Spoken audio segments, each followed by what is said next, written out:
আস্তাগফিরুল্লাহ অর্থ আমি আল্লাহর কাছে ক্ষমা প্রার্থনা করছি।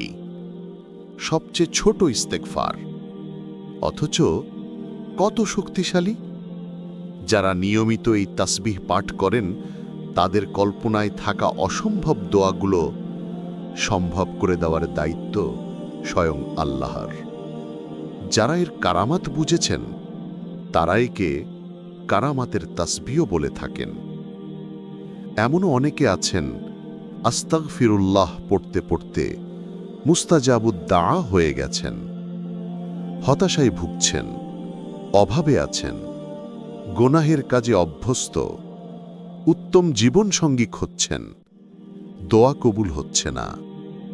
পড়তে থাকুন আস্তাগফিরুল্লাহ, আস্তাগফিরুল্লাহ, আস্তাগফিরুল্লাহ।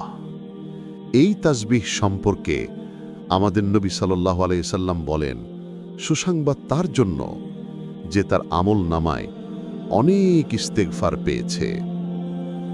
আপনি সর্বাবস্থায় এই তাসবিহ পড়তে পারেন, শুধু ওয়াশরুম বাদে। বসে, শুয়ে, কাজ করতে করতে, হাঁটতে, গাড়িতে পড়তে পারেন আস্তাগফিরুল্লাহ।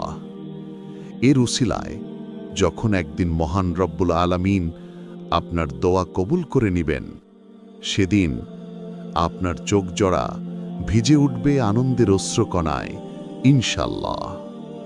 সেদিন হয়তো মনের অজান্তে বলে উঠবেন, আমি তো তোমাকে ডেকে কখনো নিরাশ হইনি প্রভু।